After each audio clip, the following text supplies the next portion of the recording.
أبو هريرة فرمي جملة بيغمري خواب عليه الصلاة والسلام فرمي لكاتك دا كشوانك لناو ماركاني خويبو قرقك هجومي كردو ماريشي بردو خواردي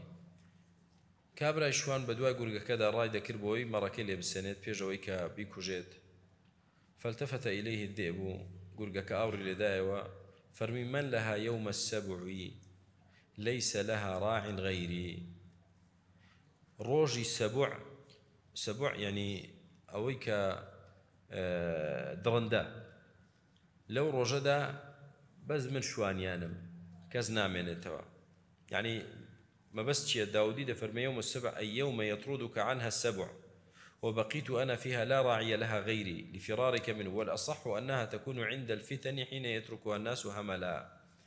ما بس بي أويلا كاتي فتنة دا خلق عقاي لمرو مالاءت مصلحته دنيا خوان نامنن مرو مالات إهمال دكريه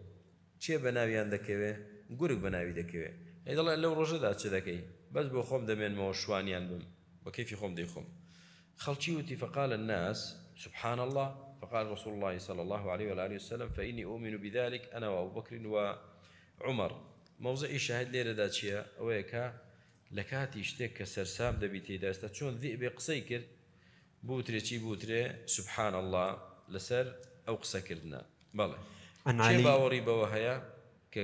پێغەمبەر عليه الصلاة والسلام فەرمێ گورگێک قسە دەکات و ڕۆژێکی ئاوادێ پێغەمبەر دەفەرمێ عليه الصلاة والسلام من و ئەبوو بەکر عومەر باوەڕمان هەیە بەوە یعنی یەقینیان بەوە هەیە هەر شتێک لە وەحیدا بێت تەواوە یەکسەر باوەڕی پێ دەکەن بەڵێ